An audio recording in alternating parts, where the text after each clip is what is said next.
الحمدللہ والصلاۃ والسلام علی رسول اللہ۔ ناظرین، ایک بار پھر آپ کا استقبال ہے مجلس مذاکرہ میں۔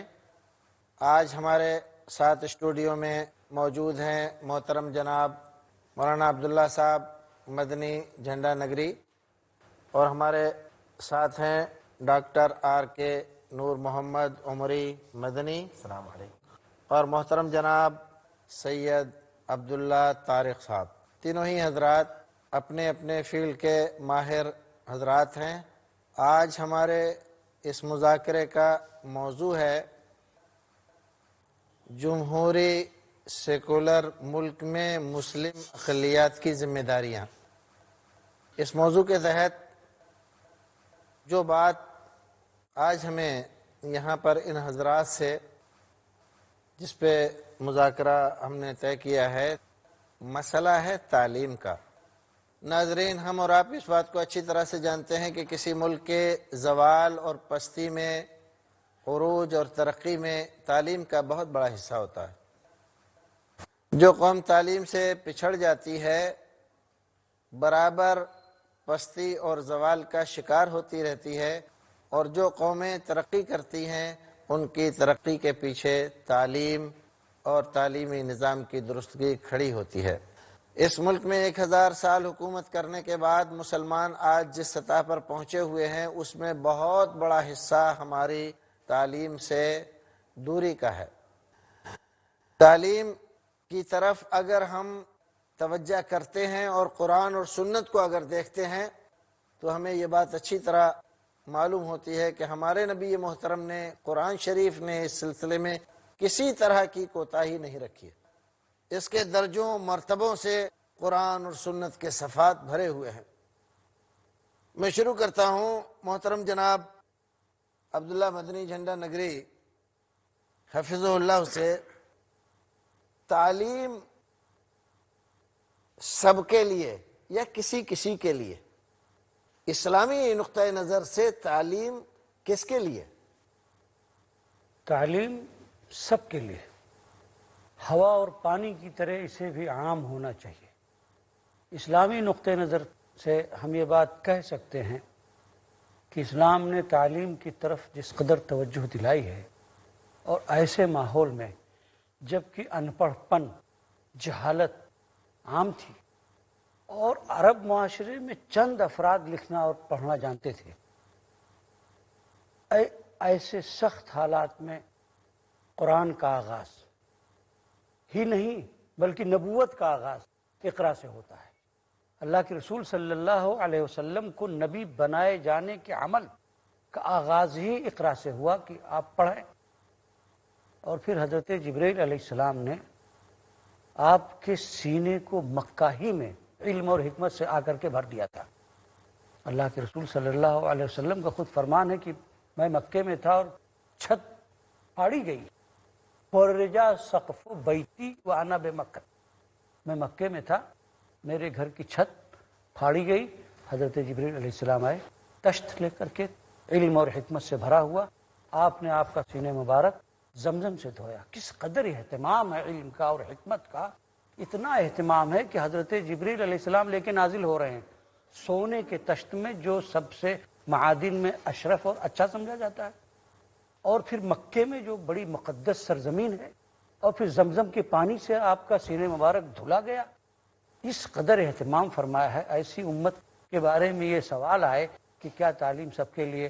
میں سمجھتا ہوں کہ اسلام نے جو معیار دیا، قرآن کریم نے پھر هل يستوي الذين يعلمون والذين لا يعلمون، یعنی عالم اور جاہل کبھی برابر ہو ہی نہیں سکتے۔ ایک سوال کھڑا کر دیا کہ کیا برابر ہو سکتے ہیں؟ قطعاً نہیں برابر ہو سکتے۔ عام کیا اس کو اللہ کے رسول صلی اللہ علیہ وسلم نے اس کی اہمیت اس حد تک اجاگر کی کہ وہ قیدی جس کو عام حالات میں لا کر کے قتل کر دیا جاتا تھا، اللہ کے رسول نے امت محمدیہ کے افراد کا معلم بنا دیا۔ کیوں؟ اس کے پاس علم تھا۔ اس علم سے استفادے کی راہ آسان ہوئی کہ آپ ایک آدمی کو پڑھا دو، قید سے چھٹکارا پا جاؤ۔ یہ میں عرض کر دوں، اہمیت تو اتنی ہے تعلیم کی کہ کتا انتہائی نجس اور ناپاک جانور ہے، لیکن اگر وہ سیکھ لے، کتا تعلیم پا جائے، کلب معلم، ایسا کتا جس کو سکھا دیا جائے، اور اس کا کیا ہوا شکار ہم کھا سکتے ہیں۔ عام حالات میں کتا شکار کر کے لائے ہم نہیں کھا سکتے، لیکن معلم کتا، سیکھا ہوا کتا، تعلیم پایا ہوا کتا وہ شکار کر کے لائے، اس کو ہم کھا سکتے ہیں۔ اپنی بات یاد رکھیے گا، ہم پھر لوٹیں گے آپ کی طرف۔ میں جناب سید عبداللہ صاحب سے ایک بات پوچھنا چاہتا ہوں، تعلیم سب کے لیے، کیا مسلمانوں میں بھی جو ایک بعض لوگوں میں رجحان پایا جاتا ہے کہ بعض پیشہ ور برادریاں ان کو نہیں پڑھنا چاہیے، یا بعض لوگوں نے اپنی کتاب میں لکھا کہ مسلم حکمرانوں نے ان لوگوں کو تعلیم حاصل نہیں کرنے دی، کیا یہ چیز یا یہ تصور کہیں اسلامی تعلیمات سے میل کھاتا ہے ڈاکٹر صاحب؟ جی ذرا سا بھی میل نہیں کھاتا اسلامی تعلیمات سے۔ کسی بھی طرح کا پیشہ ہو یا کسی بھی طرح کا پروفیشن ہو، تعلیم تو ہر جگہ پر ضروری ہے، اور اصل میں صرف پروفیشنز کی بات نہیں ہے، بلکہ ادھر دور وسطیٰ میں یہ بھی ہو گیا فرق کہ علم دین اور علم دنیا کے اندر جو تفریق ہوئی اس سے بھی بڑی دقت ہوئی اور بہت نقصان ہوا۔ لیکن دین نے تو ہمارے کبھی یہ اصطلاحیں مقرر نہیں کی تھی، اعوذ بک من علم لا ینفع، علم نافع و علم غیر نافع، یہ تقسیمیں تھی، علم دین اور علم دنیا کی تقسیم ہی نہیں تھی۔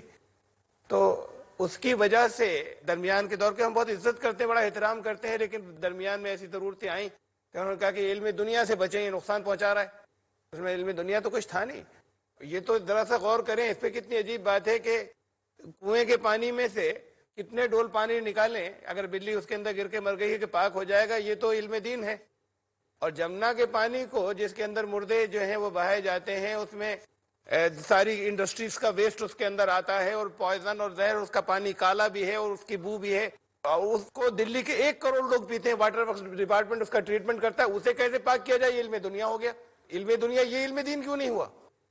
تو بات یہ ہے کہ اصل میں یہ سمت اس کی ضرورت ہے اب نئے سرے سے کہ ہم اس تفریق کو ختم کریں، جہاں جسے محدود ہم نے علم دین کر دیا تھا وہاں پر اب یہ تعلیم بھی دیں جو عصری تعلیم کہلاتی ہے، اور جو عصری تعلیم ہے جس کو الگ کر دیا تھا وہاں پر علم دین یا قرآن حدیث اور فقہ اس کا علم بھی وہاں پر فراہم کریں، اور ان میں آپس میں تعاون۔ کیا میں یہ سمجھوں آپ کے یہ کہنے سے کہ اسلام نے کسی ذات، برادری، خاندان، نسل، قوم، وطن کے لوگوں کو تعلیم کے لیے خاص اور کچھ لوگوں کو اس سے محروم کرنے کی تعلیم نہیں دی ہے، اور تمام کے لیے علم یکساں طور پر حاصل کرنے کی طرف رغبت دلائی ہے؟ تو بات آ چکی ہے، آپ کے جو حدیث آپ نے بیان کی، جو قرآن شریف کی آیت آپ نے رکھی، اسے واضح آ چکی ہے یہ بات۔ لوگ اس طرح کی باتیں اور بلکہ گھر میں اگر بچیاں تعلیم یافتہ نہیں ہوں گی تو آئندہ نسلیں تعلیم یافتہ نہیں ہوں گی۔ میں آپ سے پوچھتا ہوں، آپ ڈاکٹر صاحب مجھے علم نافع معاشرے کے لیے جو نفع بخش ہو، لیکن ہر وہ علم جو معاشرے کے لیے نفع بخش ہو وہاں بھی ایک حد مقرر ہے کہ شریعت اسلامیہ کی نظر میں جو چیز معاشرے کے لیے نافع ہو۔ کیوں؟ کچھ علوم ایسے ہیں جو نفع بخش تو ہو سکتے ہیں مگر شرعی علم نہیں بلکہ غیر شرعی علم ہے، جیسے جادو ہے، اس کے سیکھنے سے منع کیا گیا، علم نافع ہو سکتا ہے، کسی کو فائدہ دے سکتا ہے۔ اسی طرح موسیقی کا علم ہے، میوزک، گانا وغیرہ کی تفصیلات کا علم سیکھے، اسلامی شریعت کی نظر میں حرام ہے، کسی کے لیے فائدہ بخش ہو سکتا ہے۔ یہ تو علم نافع بھی وہ ہے جو شریعت کی نظر میں نافع ہے، اس کی بھی رعایت ہونی چاہیے۔ بہت بہتر ہے۔ میں جناب ڈاکٹر آر کے نور آپ سے مخاطب ہوں، تعلیم نسواں، اسلام نے عورتوں کے سلسلے میں تعلیم میں جیسا ہمیں نظر آتا ہے، اب تک مطالعہ کیا ہے، کہیں تفریق نظر نہیں آئی، لیکن اس کے باوجود ہمارے ہاں کچھ علماء بھی اس طرح کی بات کرتے ہیں کہ عورتوں کو یہ چیز تو پڑھائی جا سکتی ہے، یہ چیز نہیں پڑھائی جا سکتی، یہاں تک کہ بعض لوگ یہاں تک کہتے ہیں کہ پڑھنا تو سکھایا جا سکتا ہے، لکھنا نہیں سکھانا چاہیے۔ کہاں تک آپ متفق ہیں اس خیال سے؟ اسلام مرد اور عورت میں تعلیم کے سلسلے میں کسی بھی تفریق کا قائل نہیں ہے۔ جیسا ایک مرد تعلیم کا حق رکھتا ہے، بالکل اسی طریقے سے عورت بھی تعلیم کا حق رکھتی ہے۔ ہم اگر دیکھیں نبی کریم صلی اللہ علیہ وسلم کے زندگی میں آپ کی گھریلو مسائل جو آئے تھے وہ عائشہ رضی اللہ تعالیٰ عنہ کی روایتوں سے، آپ کے بتانے سے، اور عائشہ رضی اللہ تعالیٰ عنہ وہ صحابی عورت تھیں کہ صحابہ اکرام رضی اللہ تعالیٰ اجمعین کو اگر کوئی مسئلہ دشوار ہو جاتا تو آپ کے پاس رجوع کرتے تھے۔ یہیں تک بات نہیں ہے، بلکہ اللہ تعالیٰ نے نبی کریم صلی اللہ علیہ وسلم کے صحابیات میں جو مختلف صحابیات تھیں ازواج مطہرات سے لے کر، ان لوگوں نے امت تک بہت سارا ہمیں علم دیا ہے۔ عربی میں ایک شاعر کہتا ہے کہ عورت کو سکھانا، عورت کی تعلیم یہ قوم کو سکھانا ہے، یہ قوم کی تعلیم ہے، کیونکہ اگر عورت سدھر جائے اور وہ مہذب ہو جائے تو انشاءاللہ اس کی اولاد، اس کے شوہر اور اس طریقے سے اس کے پورے خاندان کو وہ تربیت دے پائے گی۔ ہمارے معاشرے میں بہت ہی افسوس کے ساتھ کہنا پڑتا ہے کہ بعض مسائل کو بنیاد بنا کر عورت کو تعلیم سے روک دیا جاتا ہے۔ حجاب کا ایک مسئلہ ہے اور اس مسئلے کو بنیاد بنا کر جو ہے تعلیم سے روک دیا جاتا ہے، جبکہ یہ بالکل غلط ہے۔ ناظرین، یہاں پر ہم رکیں گے ایک بریک کے لیے، پھر ملتے ہیں تھوڑے وقفے کے بعد۔ اللہ حافظ۔ استقبال ہے مجلس مذاکرہ میں۔ میں محترم جناب مولانا عبداللہ مدنی جھنڈا نگری صاحب سے یہ پوچھنا چاہتا ہوں کہ اعلیٰ تعلیم جو اصطلاح آج ہمارے زمانے میں جاری ہے، ظاہر ہے اسلام نے تعلیم کا حکم دیا ہے اور وہ ظاہر ہے کہ حسب ضرورت ہے، لیکن اعلیٰ تعلیم اور ادنا تعلیم اور اس کے لیے مرد اتنا تعلیم حاصل کر سکتے ہیں، عورتیں اتنی تعلیم حاصل کر سکتی ہیں، اتنا پڑھانا چاہیے اور اتنا نہیں پڑھانا چاہیے، اس طرح کی جو تفریقات بعض حضرات کے یہاں پائی جاتی ہیں، بعض کتابوں میں بھی لکھی دیکھی گئی ہیں، آپ کس حد تک متفق ہیں اس سے؟ تعلیم کی کوئی حد اسلام نے مقرر نہیں کی ہے۔ نبی اسلام حضرت محمد مصطفیٰ صلی اللہ علیہ وسلم کو حکم دیا گیا کہ آپ علم اور معرفت کے بڑھانے کی دعا مانگی، وقل رب زدنی علما، رب زدنی علما، اے اللہ ہمارے علم کو زیادہ فرما، زیادہ سے زیادہ جو علم آپ حاصل کر سکیں۔ اسلامی معاشرے کے لیے، انسانی معاشرے کی ضروریات کی تکمیل کے لیے جس علم کی بھی ضرورت ہو، شریعت کی روشنی میں اس کو حاصل کرنا چاہیے۔ چنانچہ ہم دیکھتے ہیں کہ عہد صحابہ کرام رضوان اللہ علیہم اجمعین سے لے کر کے اور بعد کے آنے والی صدیوں تک زندگی کا کوئی ایسا فن نہیں تھا، ایسا میدان نہیں تھا جس کو مسلم امہ میں جس کے ماہرین نہ رہے ہوں۔ میں ایک چھوٹی سی مثال دوں۔ خلیفہ ہارون رشید کے زمانے میں ان کے ایک درباری سائنسداں نے 2 گھڑی بنائی، ایک بادشاہ کے لیے اور ایک انہوں نے شاہ فرانس کو اس زمانے میں ہدیتاً بھیجا تھا۔ اس وقت فرانس والوں کی حالت یہ تھی کہ انہوں نے گھڑی جیسی کوئی چیز دیکھی نہیں تھی۔ اس میں جب وہ گھنٹہ بجا تو سارے درباری گھبرا گئے کہ اس کے اندر شیطان گھس گیا ہے، ایسا کیسے ہو سکتا کہ خود سے بجنے لگے۔ وہ علم کی یہ کیفیت تھی۔ اس کے بعد آنے والی صدیوں میں لوگ پیدا ہوتے گئے۔ آپ جانتے ہیں کہ ہماری تاریخ میں فلکیات کے ماہر، حساب کے ماہر، معاشیات کے ماہر، معاشیات کا ذکر ابھی ہو رہا تھا۔ آدم اسمتھ نام کا جو بابا اقتصادیات ہے یورپ کا، وہ 18ویں صدی کے وسط میں اس نے معاشیات کے کچھ پہلو پیش کیے تھے۔ اس سے 400 سال پہلے علامہ ابن خلدون نے اپنے مقدمے میں اس کو بہت خوبصورت انداز میں پیش کیا ہے۔ تو کوئی زمانہ، کوئی عہد کبھی تعلیم سے اور اونچی سے اونچی تعلیم سے خالی نہیں رہا۔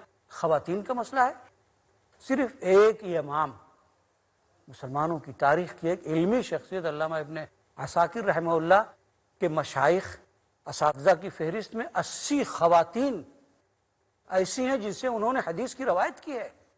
کہاں وہ حد ہے کوئی مقرر؟ لیکن میدان مختلف ہیں۔ خواتین کے لیے بہرحال ہر وہ میدان نہیں مناسب ہے جو مردوں کے لیے مناسب ہو سکتا۔ شریعت اسلامیہ کی روشنی میں خواتین کے لیے جو میدان خاص ہیں، اونچی سی اونچی تعلیم کی مہارت انہیں حاصل کرنی چاہیے، اور مردوں کے لیے اپنے جو میدان ہیں زیادہ سے زیادہ علم حاصل کر سکتے ہیں۔ جزاک اللہ خیر۔ جناب سید عبداللہ صاحب، دین اور دنیا، آج جو تفریق ہے، دینی علم، دنیاوی علم، یہ حاصل کرو، یہ حاصل مت کرو، کچھ لوگ ایسے ہیں جو یہ سمجھتے ہیں کہ ہمارا صرف دین ہی سے تعلق ہے، دنیا سے ہمارا کوئی تعلق نہیں۔ کچھ لوگ ایسے ہیں کہ صرف دنیا کے لیے علم حاصل کرتے ہیں، دین سے ان کا کوئی لینا دینا نہیں۔ یہاں تک کہ بہت سارے لوگ تو نماز جیسے فریضہ کو ادا کرنے کا طریقہ بھی نہیں جانتے اور نہیں سیکھ پاتے۔ کس حد تک آپ مطمئن ہیں مسلمانوں کی اس حالت سے کہ یہ حالت اور یہ تفریق باقی رہنا چاہیے یا اس کو بدلنا چاہیے، اور کیا ضرورت ہے اس کی، اس شعور کو پھیلانے کے لیے کہ یہ تفریق اسلام کی نظر میں غلط ہے؟ لازمی بدلنا چاہیے۔ مدارس کے اندر عصری علوم کا کچھ حصہ ساتھ میں مزید جو جتنی بعض جگہ توجہ ہوئی ہے کچھ اور اس میں بڑھنا چاہیے۔ یونیورسٹیز کے اندر آخرت سنور سکے اس کے تعلق سے، اور بہت ابتدائی حصہ جو ہے وہ قرآن اور سنت، قرآن و حدیث کا، وہاں پر بھی داخل نصاب ہونا چاہیے کم از کم مدارس کے مسلمان طلباء کے لیے، اور اس کے بعد پھر یہ ہو کہ دونوں میں آپس میں ہم آہنگی ہو، ایک دوسرے ان دونوں گروپس کی آپس میں ایک دوسرے سے مسائل کو طے کرنے میں اور امت کو آگے لے کے جانے میں، اس لیے کہ تخصص کا ایک حصہ ہو جائے گا اور تخصص کا دوسرا حصہ ہو جائے گا دونوں علوم میں۔ جزاک اللہ خیر۔ محترم ڈاکٹر صاحب سے، ڈاکٹر آر کے نور، اچھا تجربہ رکھتے ہیں تعلیم کے سلسلے میں آپ، میں آپ سے پوچھتا ہوں، ہمارے ڈاکٹر صاحب نے ابھی سید صاحب نے جو کچھ فرمایا، کیا خیال ہے آپ کا؟ بالکل، جن اداروں میں مسلمان افراد کی نگرانی ہے اور ان کی نگرانی میں ادارے چل رہے ہیں، تعلیمی ادارے، بہت ہی ضروری ہے کہ دین بھی سکھایا جائے، لیکن اگر غیر مسلموں کی بات ہے تو ان کو لازم نہ کیا جائے۔ ہاں، ایسے موضوعات اور ایسے سبجیکٹس کے موقع پر ان کو اخلاق اور دوسری چیزیں دی جائے۔ ہاں، اگر کوئی غیر مسلم بھائی دین سیکھنا چاہ رہا ہے تو الحمدللہ، میں جانتا ہوں مدراس میں ایک اسکول ہے جو مسلم مینجمنٹ کے نگرانی میں ہے، اور الحمدللہ بہت ہی عمدہ طریقے سے وہ لوگ دین اور دنیا کا علم دے رہے ہیں، جس میں ایک اچھی تعداد غیر مسلم برادران وطن کی ہے، اور اتفاق کی بات ہے کہ لازم کیے بغیر وہ لڑکا قرآن پڑھ رہا ہے اور روزہ رکھ رہا ہے، جبکہ ادارے نے ہرگز اس پر لازم نہیں کیا اور نہ اس سے مطالبہ ہوا۔ تو بہرحال دین اور دنیا کا علم مسلمانوں کے لیے بھی، غیر مسلمانوں کے لیے بھی، مردوں کے لیے بھی، عورتوں کے لیے بھی، دونوں کے لیے اس کا ہونا بہت ہی ضروری ہے۔ ڈاکٹر صاحب کی گفتگو سے متعلق جو بات آپ نے توجہ دلائی، بہت اچھی بات آپ نے کہی۔ بالعموم ہوتا یہ ہے کہ ہمارے مسلم مفکرین، اہل دانش جو عصری جامعات سے وابستہ ہیں، وہ بہت ہی شدت کے ساتھ اس قضیے کو اٹھاتے ہیں، اور وہ ہمارے نزدیک بہت ہی قابل احترام شخصیات ہوتی ہیں کہ دینی مدارس میں عصری علوم کو داخل کرنا چاہیے۔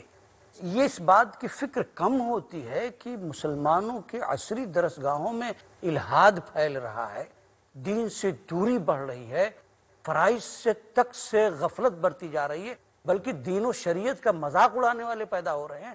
ان کے بارے میں یہ فکر نہیں ہوتی کہ ان کے عقیدے کو کیسے درست کیا جائے، کیسے دینی تعلیم کی طرف متوجہ کیا جائے، فرائض اور واجبات کو کیسے سمجھیں۔ میرا خیال ہے کہ یہ اسلامی علوم و فنون کے ساتھ عصری علوم کا داخل کرنا اتنا زیادہ شاید ضروری نہ ہو جتنا یہ جو بگاڑ عقیدے کا آیا ہے، عمل میں جو بگاڑ عصری درسگاہوں میں آیا ہے، وہ بگاڑ جتنا نقصان دہ ہے انسانی زندگی میں، دنیا میں بھی اور پھر آخرت میں بھی، ادھر توجہ کرنے کی بھی ضرورت ہے۔ بلکہ اس سے آگے بڑھ کر میں یہ عرض کرنا چاہوں گا کہ ایسا تھنک ٹینک ہونا چاہیے کہ اب عصری جامعات میں، عصری درسگاہوں میں ایک طبقہ، کچھ ایسے خواص ہونے چاہیے کہ ہمارے نوجوانوں کی سوچ میں تبدیلی کیا آ رہی ہے، ادھر کوئی توجہ نہیں ہے، سوچ اور فکر کو بدل دیا گیا ہے، ان کی زندگی گزارنے کا انداز بدل دیا جائے، دنیا کے بارے میں یہ اہتمام زیادہ سے زیادہ بڑھ رہا ہے۔ یہ تبدیلی کتنی کس درسگاہ میں پیدا ہو رہی ہے، اس کے لیے بھی باقاعدہ ایک تھنک ٹینک کی ضرورت ہے۔ جزاک اللہ خیر، آپ نے بہت اچھی بات کی طرف توجہ دلائی۔ ناظرین، آج صورتحال یہ ہے ہندوستان میں کہ جیسے حضرت مولانا نے فرمایا کہ اکثر لوگ اس بات کو بحث کا موضوع بناتے ہیں کہ مدارس اسلامیہ میں عصری علوم، سائنس، ٹیکنالوجی اور یہ ساری چیزیں لازمی اور ضروری کر دی جائیں اور یہ پڑھائی جائیں اور ایسا کیا جائے، جبکہ مدارس اسلامیہ کل ملا کے ہندوستان میں جتنے طلبہ مسلم پڑھتے ہیں، یہ مسلم قوم کا 2% حصہ بھی نہیں ہوتے، جس میں سے آپ فرما رہے ہیں کہ 4% کا ہے، 4% فراغت تک نہیں پہنچتے، 2% مشکل سے فراغت تک پہنچتے ہیں، جو مسلم قوم کی دینی قیادت کے لیے فارغ ہوتے ہیں۔